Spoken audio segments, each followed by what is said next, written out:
Hi guys, my name is Noel Bayona at nandito po ako pang pakilala sa inyong harapan.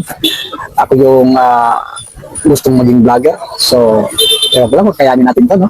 But anyway guys, bago lang po ako sa platform na ito, pero since nandito na ako guys, hindi na ako magpapatuloy-tuloy pa, no? At sasabihin ko na ang aking mga karanasan noon na nagkakamali ako sa aking mga ginagawa, lalo-lalo na sa ating pagbablog minsan na nakakasakit tayo ng kapwa, pagbigay tayo ng hindi magandang pananalita. So, bawal na bawal po dito yan sa platform na ito. So, isa lamang po ang aking may papayo ko sa inyo guys.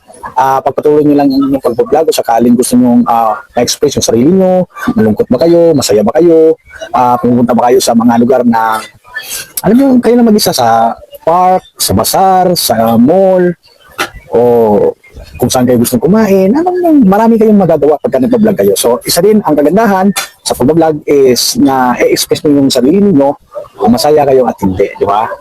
Pwede rin magdrama kayo na malungkot kayo, pero hindi naman, kasi kasama na sa vlog yan.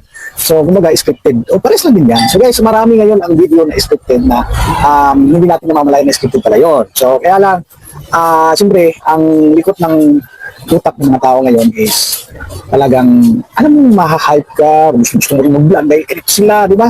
Pero lahat expected yun. So, alam naman natin guys na ang pag-vlog ay scripted lahat yun. So, hindi naman natin magagawa kung wala tayong pinapasa, kung wala tayong, alam niyo yung pinagbabasihan sa ating mga ginagawa, di ba? So, kailangan, kung mag-vlog ka man ngayon, ituloy na natin. Ituloy ko na rin.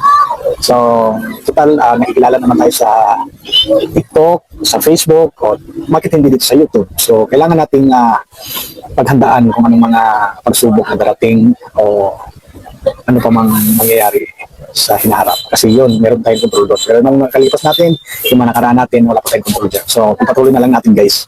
Mag-isa na sa pag-vlog. Bye!